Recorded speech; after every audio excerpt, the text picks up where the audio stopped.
I want to welcome you today to our monthly webinar series, Contemplating Your Exit. Today, we're going to do something a little different. Most of the time, we are talking about from the seller's perspective, and I thought we would mix it up a little. It's springtime, and I'm super excited to have a friend of mine and someone that I've worked with over the years, Walter Bridgman.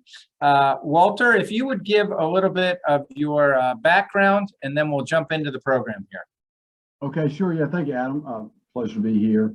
Originally from Charlotte, and went to, I was in banking for many years, went to Chapel Hill, Go Hills, right? And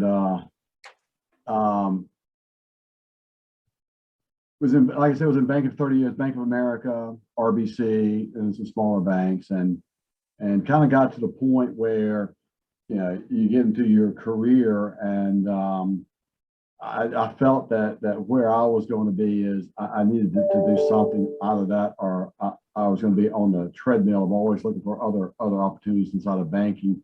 I was on the wrong side of a merger, and so I figured if I was on another side of wrong side of another merger, then I was going to be put further behind.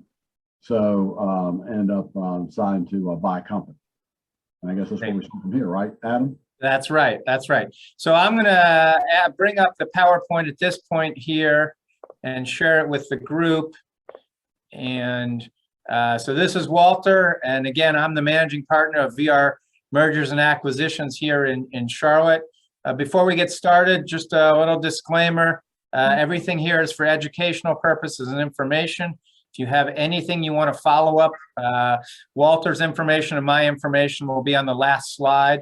In addition, feel free to ask any questions that you want in either the chat or the question section, and I will try to get to them immediately. So we want this to be interactive. And then here's the overview. This is what we're going to talk about today. We're going to dig into each of these four topics. As Walter mentioned, he started looking, and I'm happy to say Walter bought a business in October of 2016, and he is survived. He's been through a lot, and that's really what we want to do is we want to share the experiences. There are a lot of people on this webinar or watching this in the future that are really don't know where to begin, don't know how to start, don't know who to talk to. And so I really thought Walter would be in a unique position to share some knowledge and history. So you ready to get going, Walter? Let's go. Okay. So I'm gonna do most of this one, and then Walter's gonna do most of the next slide. But Walter, jump in. So you know, I get calls anywhere from 2 to 30 a month from people living in the corporate world and living the dream until they decide this dream isn't very good. And so they feel stuck. They got a family, they've got financial obligations. And so the first question I always ask them is, why are they considering this move? What, did they have a bad day? Are they not getting along with their boss? You know, the idea of going from working in the corporate world to being your own boss is not a small step. It is a big step with lots of things in between. And so I always ask people, are you ready financially, emotionally, and personally? Is your family on board? Do the skills you have, are they transferable? And really the biggest question is, if you found a business today, tomorrow, next week, are you truly ready to leave that comfort of a regular paycheck and good health care and 401k and the other benefits? And now, let's be honest, in a post-COVID environment, you know, there's more flexibility. More people are not going to be in the office 5 days a week. So maybe you have flexibility to do a side hustle. So before you really think about leaving the corporate world, these are some of the questions that we hear and see. Walter, anything you want to add to this slide here? No, yeah, I think that it's kind of one of these things is you know, I don't know if you're ever really ready to do something. You know, I think that a lot of times you just got to decide this is what I want to do, and you just go do it. And Yeah. sometimes it's decided for you. Sometimes you get laid off, sometimes you move, right. sometimes, whatever. I Okay, agree. well, let's jump in, Walter. Let's jump into the next slide here. So this honestly could be a 3-hour session, but we're going to keep this, Walter, I want you to walk through who did you determine you wanted to talk to? How do you know who to trust? Where did you look? Talk to us about the process you went through to start buying a business. Okay, so I was sitting on the 26th floor of the Bank of America Plaza building, and I literally went to Google and I said how to buy a business in North Carolina, and it led me to Biz Buy Sell, which is kind of a clearinghouse for companies, brokers putting their business out there for sale. If you're a $20 million and above company, you're going to probably have investment bankers or advisors showing you businesses and kind of feeding you opportunities, right? But when you're on the lower end, it's kind of it's you against the world, it's you against anybody else. And so I literally looked at Biz Buy Sell. I went through probably 4, 5, 6 different companies. Now I was unique insofar as I was laid off from a bank, and so I was at home, and so I had a lot of time to do it. However, I also had a pretty significant burn rate, that I had, and so I wanted to, on one hand, I had speed, that I wanted to go ahead and find something so I could create new opportunities and a revenue stream, versus jumping in too soon and making a bad decision based on a self-imposed time. So I kind of had to balance both of those things, and I ended up finding a company that I liked and I thought was pretty cool, which is ended up the company that I bought. And I looked 3 or 4 other ones, and I found that from the time I found a company, signed the NDA, signed all of what I ever had to do, and from the time I said yay or nay to it, it's about 2 months, right? How many months, Walter? So what? How many months did you say it was? Anywhere from 1 to 2 months. Okay. Because you're meeting the companies, you're understanding it, you're talking, you're trying to figure things out. It's a lot of stuff that you got to understand and get the numbers in, and then you start say, okay, I like this, and then you send it to an accountant to help you with the numbers, and next thing you know, the accountant gives you a bill for $500 to $1,000. You go, whoa, man, it's kind of getting expensive. So these expenses start kind of adding on to you, but you need to pay these expenses. I mean, these are things that you need to do. I mean, you've got to do these things because more than likely you don't have the skill set yourself to figure these things out. All right. So, I was fortunate enough to work with Adam on this particular deal. And, here's where I wish I had taken a step back. The accountant that I have now is the accountant that I had then. And I really wish he and I had a better relationship. We just started working with each other, and right now we have such a solid relationship that we talk very candidly with each other. And back then, we weren't there yet. And a lot of these things, when you're just new, you're new. When you're a neophyte, you don't really know what you're doing. And these are just as part of the journey, right? The second time you do something is always better than the first time, usually, or you hope so, right? You figure things out. So, we ended up getting with Adam, and then, I think there's another slide talking about your group of advisors that you work with. And well, let's talk about that, Walter. So you had a CPA, and you obviously used an attorney. Was there anyone else? Did you talk to friends? Did you talk to people who had bought a business before to know what you were getting into? Because as you learned, it's like nothing you had ever done before. So how were you equipping yourself along the way to be in a position to be successful? Well, the people that I spoke to had already owned businesses, and they'd owned them for a long time, so they didn't remember the pain that you go through your first 3 or 4 years, right? The body and the mind kind of forgets those things and only thinks about the good things. And then also when I was in banking, I dealt more in the larger commercial, more middle market space, and so all the companies we dealt with were very, very successful. We didn't see anybody my size, and so I probably did not do that enough. And even if I did, I don't really know. how much, because everybody's going to talk about the same thing. And the attorneys, the attorneys are good, but attorneys are not going to advise you on the business purposes. The attorney's going to advise you on, from a legal aspect, what's legal, what's not legal, what you should have in your agreement, what you shouldn't have in your agreement. They're looking at it from a different myopic view, right? And this is what they're looking at. And you got your bankers, and the bankers, their job is to lend the money, right? It's get a good deal. And so, you got to find that one person that's going to really help you out. And those are few and far between. And I don't know if I don't know if I had one. I mean, Adam and I have become one since then, but he's trying to also sell a company.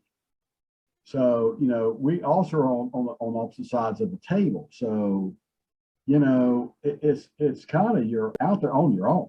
When I used to do like climbing, you're on the sharp end of the road. And that's just where you are.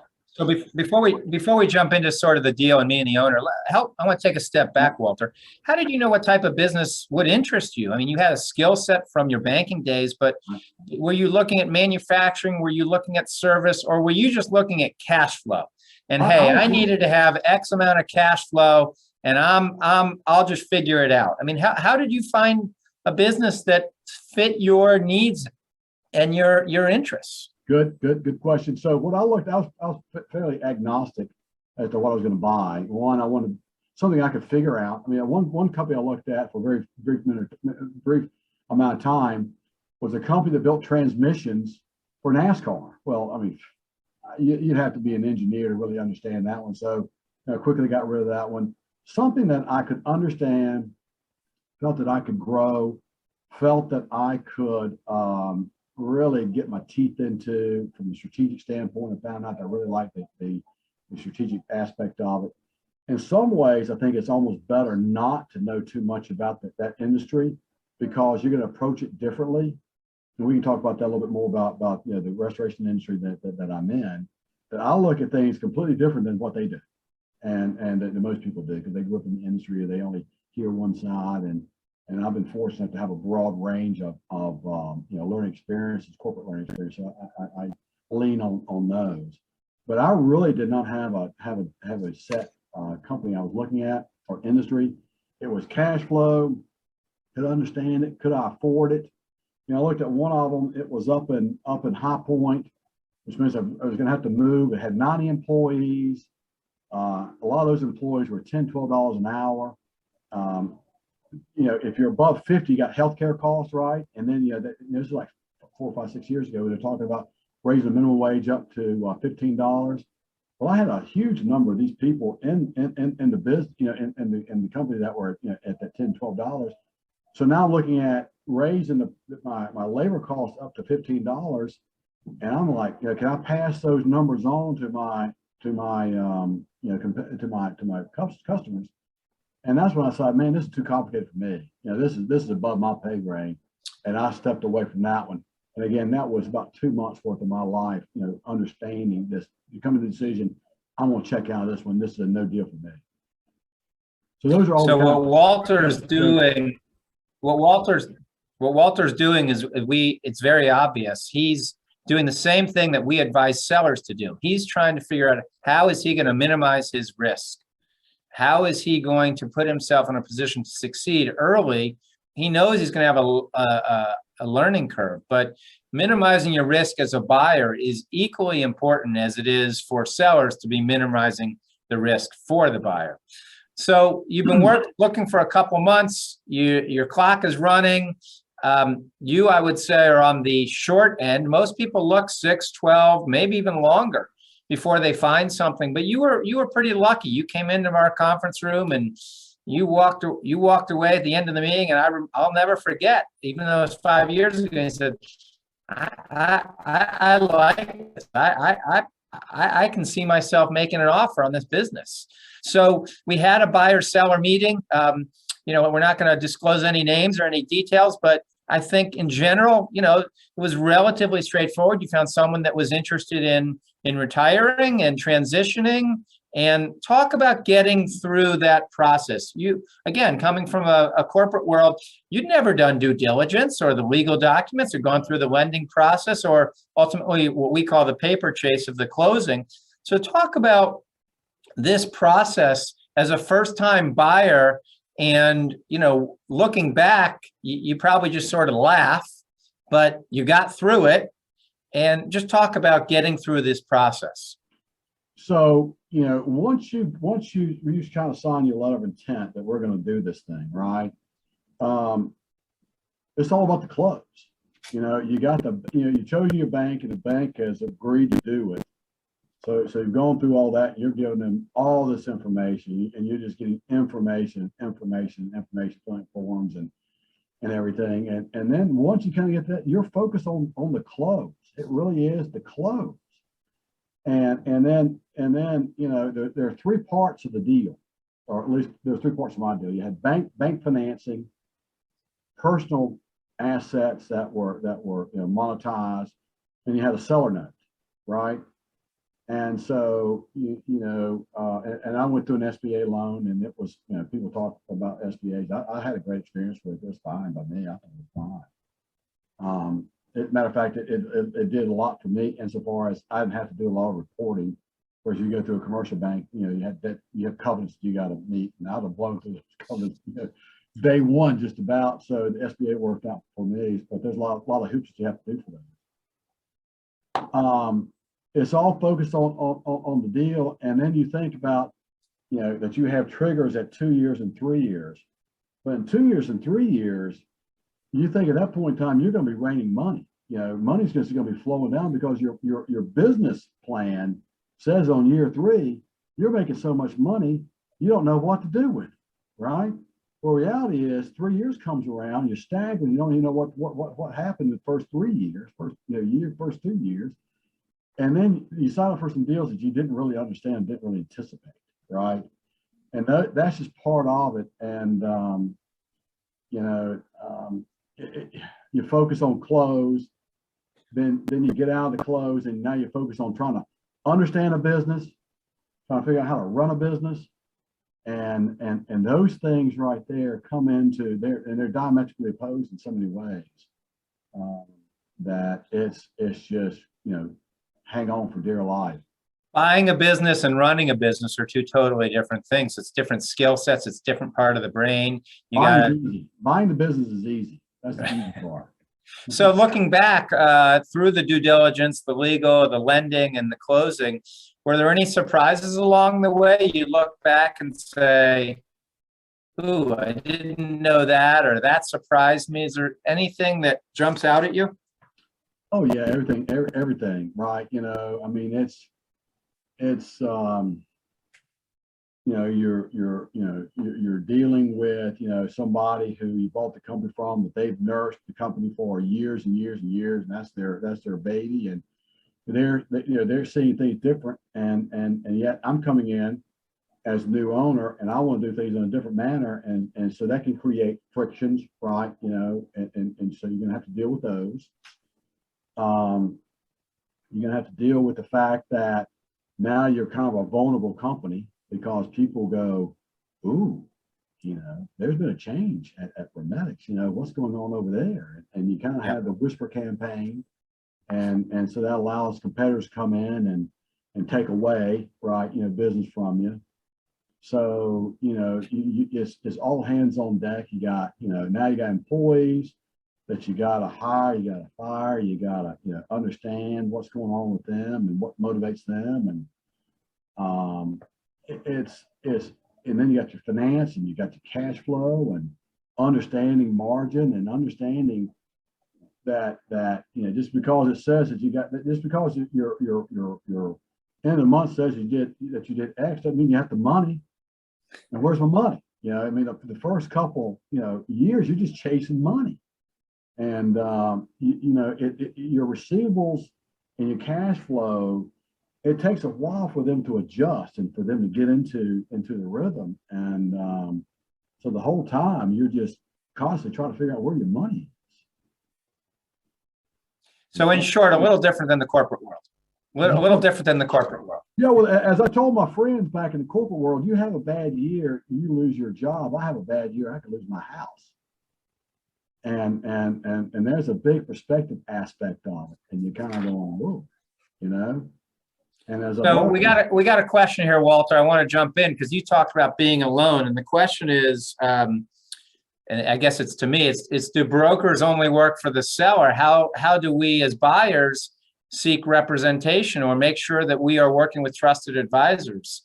So let me take a shot at that. So the short answer is most brokers or M&A professionals do work on the sell side, do represent the sellers.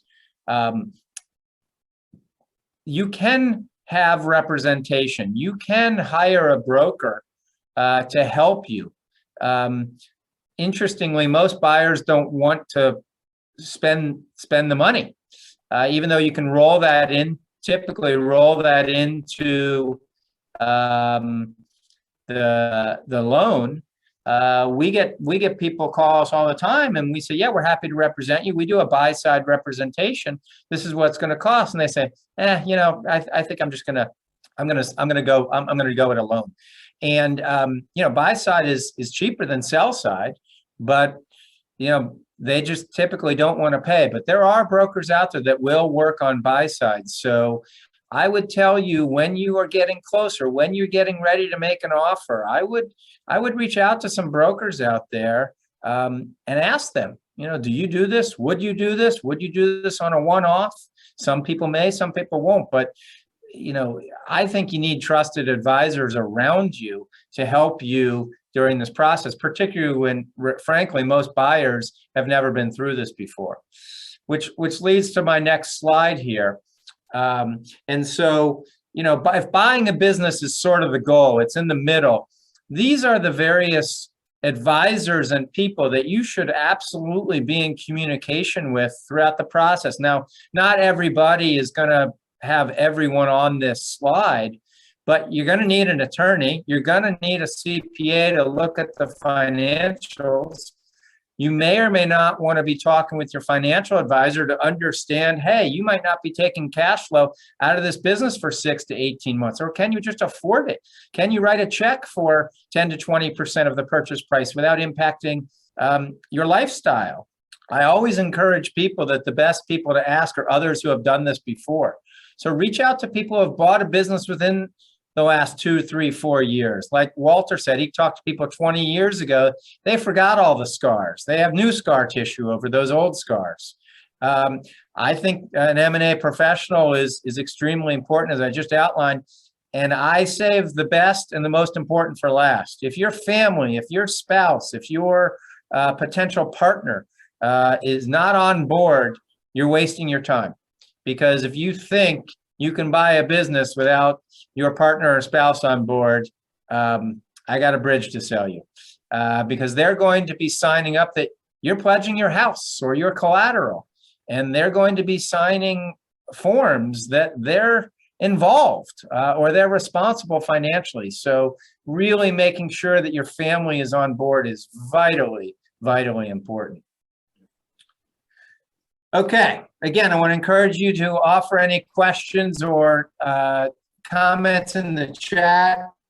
So, okay, Walter, we close on, let's pretend you closed on a Wednesday. You wake up Thursday morning. You say, holy crap, what the hell did I just do? I own a business. What did I get myself into? Talk about that aha moment, that first 24 to 72 hours when you're like, okay, this is real. I'm not in corporate America anymore. Talk about the items on this slide. well, I mean, I'm going to take it out probably another 30, 40, 50 days where all of a sudden you start digging into what you bought, because you got the honeymoon period. I mean, if you're not in a fetal position, sucking on your thumb at some point under your desk, then you just act absolutely just lucked out. I mean, the adjustment to being a business owner, you got these people coming at you, and the other thing you're learning as an owner, that the more I get involved in things, the more I tend to mess things up, right? And because I've hired a good team and they're out there doing their own thing, and when I get involved, usually it kind of messes up what they were working on.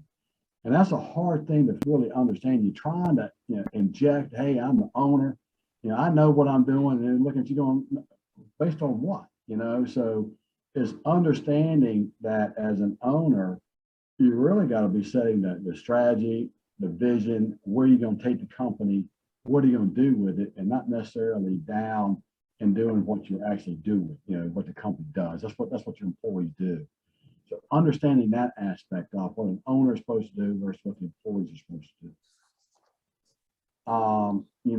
You're responsible for everything. Making payroll out of your back pocket is probably one of the worst things you can ever do in your life. From a business perspective, so there's other things worse than that, but from a business perspective, making payroll out of your back pocket. But if you don't feel like you got a good business, that's what then you look at other alternatives. But we looked at, that's what you do. Need to avoid making changes early. Yeah, you got to figure this thing out, 6 months to a year before you really start looking at things. I remember I called Adam one day and I said, Adam, I think about changing the name of the company. He goes, well, why would you want to ever think about doing that? And I'm like, I don't know. I was just thinking about doing it. He goes, well, no, don't stop. Focus on other things. So Let me jump in there, Walter. It's the number one thing that I see, and it's the number one mistake I see from new business owners. They're so excited. They just paid, X dollars. They pledged their house. They took all their savings or a part of their savings. And what I tell business owners, new business owners, the last thing you should do is make changes in the first 60 to 90 days. The absolute last. I don't care if you just shouldn't, because you go back to the last bullet on here. It really takes time to understand the business and be good at running it. You need to really understand what's going on. You think you want to make these changes, but you may not realize till 90 or 120 days later why certain things are being done. And so if you go out and you change it, you may end up making that change, or you may let someone go and you realize 60 days, 90 days later, well, that was a mistake. So you're buying, in theory, a successful business with customers, with employees, with vendors. The last thing you should be doing is disrupting the success of that business in the first 60 to 90 days. Very hard to do. People say, well, wait a minute, that's really easy for you to say, Adam. It's not your money. It's not your house on the line. It's not your livelihood, but you're buying a business that's cash flowing. The bank has supported you. They have verified that these numbers work and that you can make your debt payment. So I tell people, don't shoot yourself in the foot and make it harder. And that's, again, easier said than done. But I tell people, have a notebook and write everything down for 60 days, and then go back to the owner and say, okay, why did you do this in week 2? I'm trying to understand so I can understand strategically what needs to be done. And it's really, really the most obvious thing I see that new owners do, which is make changes early in ownership that they almost always come back to regret. Yeah. Sorry, I got on my soapbox there, Walter, because I feel so strongly about it, and I see it. And we got a question from someone that, in your case, Walter, did you have a solid management team that could operate without your direction or without the prior owner's direction? Or did the previous owner and you, when you took it over, did you have to get involved pretty early? You felt like, you needed to do that. Was there a management team that you could trust? No, absolutely not. No. And that was one of the more unfortunate aspects of my particular purchase. It was not that way. And I had to do some really hard decisions and hard things I had to do. But no, it was not that at all. And the other thing that I would look, and that's part of restructuring something, right? I had a year contract with the previous owner, and I would not have had that at all. I would have gone at the most 90 days and you go month to month, right? Because it's just. But you think I got this, I'm good, we're lovey-dovey, we trust each other, and you find out that everybody once the check changes hands, things are different. They're just different, right? a couple of things that I look at is talking about it's 10,000 hours to become really proficient at something, right? And if you break it down, 10,000 hours is 40 hours for 5 years, 40 hours a week for 5 years. So you as an owner, you got to give yourself time, right? And you got to give yourself a little bit of patience to understand, an understanding that you don't know the stuff, you don't know it, right? And so know that. And then the other thing too is, as an owner, you better be 100% committed. You better execute plan A. Because if you think that you got an offshoot over here on plan B, that means that all of a sudden you start to think about plan B, which means you're never going to execute plan A. And I mean, when you buy a company, you better understand this. That's the only thing you're going to think about. That's the only thing you're going to think about for the first 3 or 4 years. That's it. And you're very myopic in your thoughts. This is what I'm going to do. You wake up thinking about it, you wake up in the middle of the night. So you better be prepared for that. Whereas whatever job you have now, you're on vacation. Vacation? What is that? That's for a week. That's for the week people. I've had my first vacation. I went on 5 days in 6 years. First vacation in 6 years.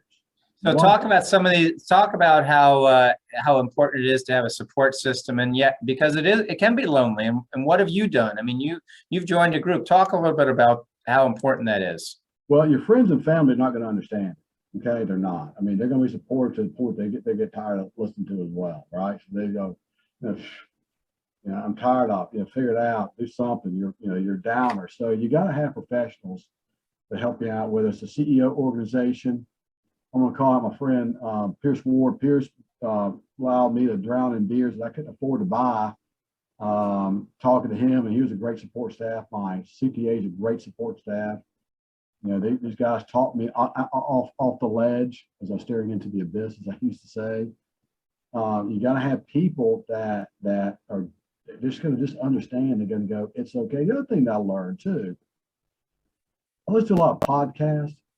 How I Built This by Guy Raz on NPR. And these are successful companies. If you listen to them the first 3 years, they're doing the same thing I'm going through. Man, they don't know they're going to make it. So all of a sudden you go, wow, okay, I'm not different. You're not alone. You're not. There are other people going through this at the same time. It's like the Facebook world. Everything is sunny and perfect. Well, that's just not true. It's not true. And I had somebody that asked me the first year, they said, well, did you make money? And I go, wow, no, I didn't. I lost so much money I couldn't see straight. But I felt like a failure, right? When they asked me that, and I'm kind of going, but your first 3 years, you got to think about it. You bought a company, you levered it up, right? And some of this, you're going to lose some of those sales. So your first 2 years, you're going to lose money. I mean, I don't see how you can do it any other way.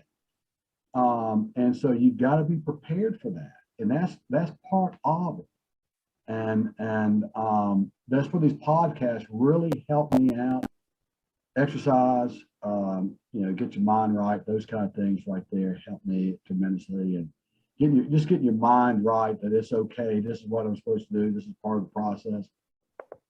Looking back 5 years. Yeah, well, before we do that, Walter, I got another question. You came from the banking world. So did your experience and understanding of reading financials, cash flow, leverage, planning, forecasting, how helpful was that? Or is that something you learned? Was it different doing that at a commercial corporate level versus doing it at a couple $1 million, all hands on the street? Was it transferable? Was it helpful? Or did you still need to learn the cadence of your business? Because this is my money now, right? What does this really mean? And again, when I'm working with these companies, I mean, these are very successful companies. These guys have been around 10, 15 years or whatever, but they were making money. They had the coverage, or we didn't bank with them. And I was not a true commercial banker. I was in product sales and treasury services sales. So I look at things a lot differently than them. Than a banker. So, but no, man, until it's your money, you can advise a lot of people, but until you take that first punch in the face, all of a sudden you realize, oh my goodness, now I can look at my financial statements, I tear it apart because I know everything about it. Why is this number here? Why is this here? What does this mean? My aging, I used to be aging. Did you get an aging report? Yeah, I got an aging report. Did you look at it? I looked at it. Now the aging report is my money. Where's my money? If it's out 60 days, that's 2 months. That is 2 rent cycles. That is 4 to 5 payrolls that I've had to make before I get that money in. So that aging is in your receivables is so important because now it's real. I live in this world now, and this is real. So let's talk about some other things looking back. Without reading everything here, and we're getting close to the end now. We got this slide and then lessons learned to follow, and we'll wrap it up here. We do have another question, but what we're looking back, what have you learned? What are some of the lessons? What are some of the things that if you knew now, you would tell someone who's getting ready to buy a business next month?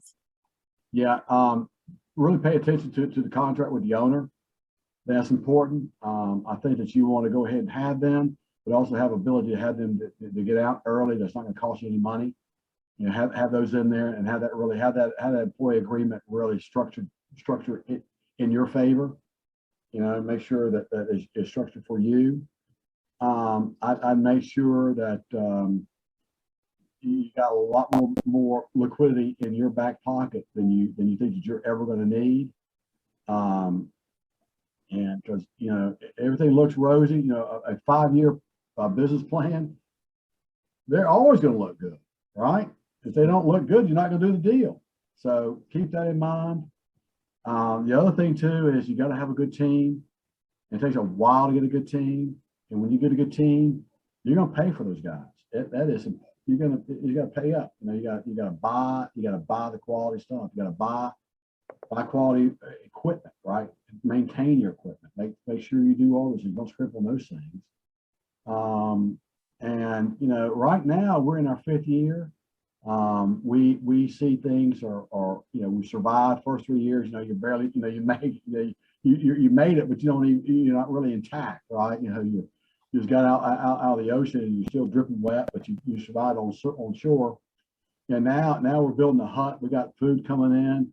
And now we're looking at how we can expand. And we have recently opened up a new location in Greenville, South Carolina, making that work. And so now we're dealing with all kinds of new things to deal with that. But that's the beauty of it is once you get to, you get to a new plateau, you bust through that plateau, that's now your new floor.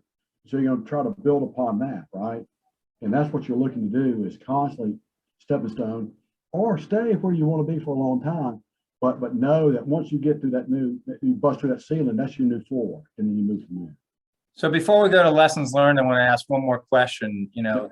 Did your company have a sales team, or was there a sales process, or did you need to jump in and get involved in sales?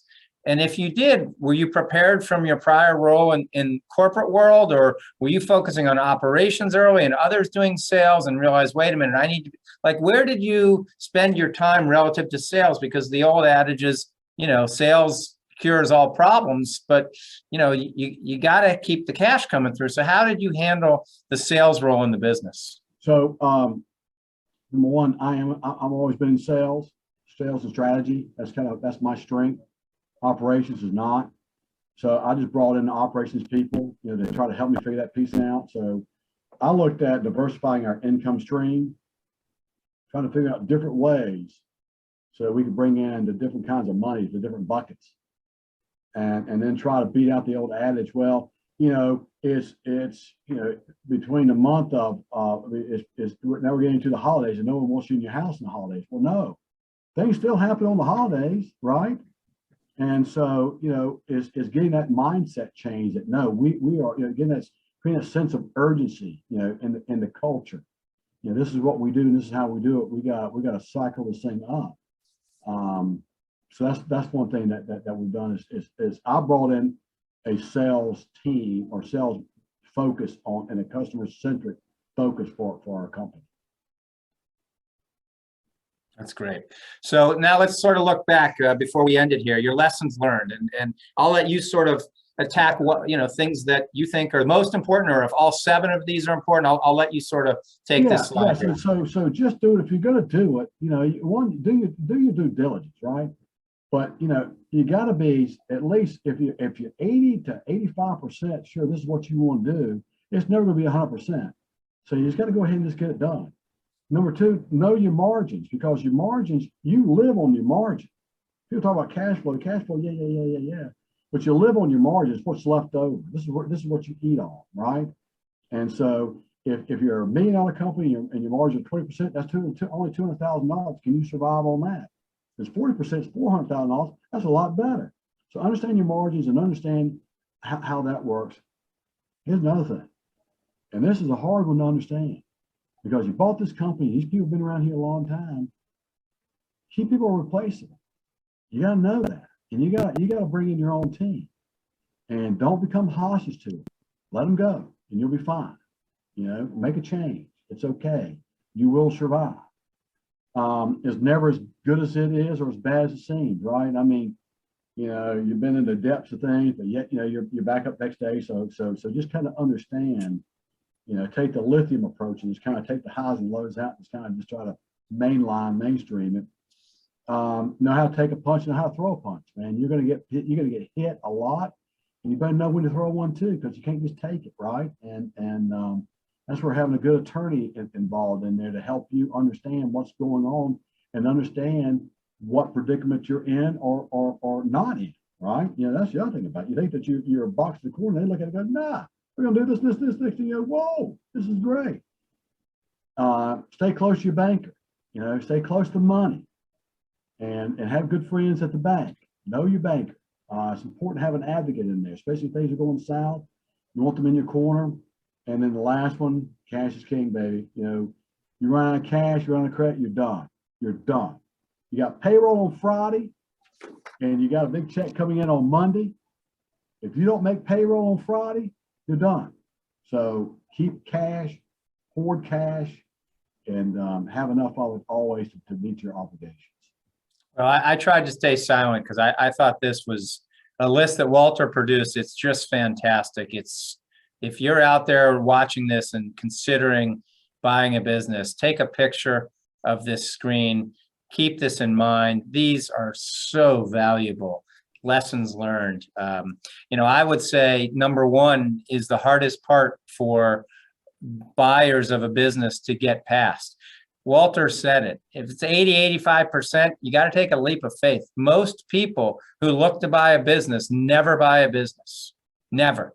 The odds are actually very low. So you gotta figure out what's going to make you jump. And that we go back to some of the things we talked about earlier: having the cash, talking to your advisors, having your family support, finding something that's going to, you're going to enjoy, and then you can use your skill set. Unfortunately, as Walter said, it's not always a straight line up. You eventually might get up, but you might have some wiggle months or years, and you just got to keep a good head about you.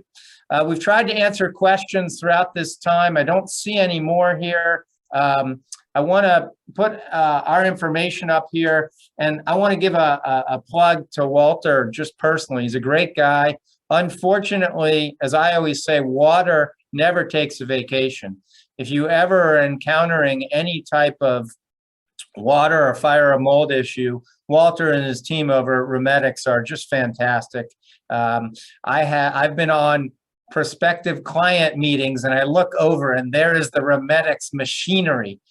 So I know Walter and his team are out there. They're really good people. If you want to reach out to Walter and ask him any questions, feel free. We just got a question asking if past recordings are available. Yes, not only will this be available, but we have done probably 2.5 years worth of webinars. We pick different advisors and different people in the deals. So go onto our website, look under resources, look under webinars, and you can watch many different from talks with attorneys and accountants and CFOs and wealth advisors and Last month, we had a value growth advisor on. So there's all kinds of great free resources and information out there in these webinars. So please, I encourage you, I feel an obligation to educate as many people about buying and exiting a business, because that'll make you that much more successful, hopefully, as you go through this process. Walter, this has been great. Super appreciative of your time and your experience and being candid. You know, a lot of people like to sugarcoat and say, oh, it's easy. You just show up, and you and I know, because we talk all the time, it's warfare out there. It's difficult. Being a small business owner, particularly now, we had to deal with COVID. We got inflation. We got employment challenges. There's all kinds of things going on out there, but you got to just work hard. You got to have a little luck. You got to have a good team around you. You got to not be afraid to ask others for advice. You got to lose your ego, and you just got to say, damn it, I'm going to be successful, and whatever it takes. And I'll give you the last word, Walter. Yeah, I appreciate that. Yeah, the other thing too is you know, if you do it and you do it right and you're successful, you know, you can do well, right? You know, because not only are you adding your cash flow, adding cash, but you also have an asset that you can sell down the road, and you know, no risk, no reward, and you know, always play it safe. And I got a lot of my friends that are retiring at this age, and I'm like, well, what are you gonna do now? You know, for me, I'm looking out as long as I can, and once I sell this thing, I'm probably gonna do it again, because once you do it, you really like it. And so, but you know, the first 3 years, just understand it's going to be hard. Your credit card's going to be maxed out. You're not going to have any friends. You may lose your family. You may lose a lot of things. But you know, if it works out, it should be a great thing. Yeah. Well, super excited for you, Walter, and really appreciate everyone being here today and those asked questions. Again, if you have any further questions, feel free to reach out to me or Google Walter Bridgman. Go to his beautiful website, his Remedics Restoration website, and we will make this video available to anybody. It should be on our website, and typically within the next 24 to 48 hours, if you want to go back and watch it. If you want the PowerPoint directly, feel free to reach out to me. I'm happy to share it with you. Really appreciate everyone's time. Walter, thank you very much. Enjoyed it. And hopefully everyone has something they took away that can help them be more successful to buy a business in the future. Thank you all very much.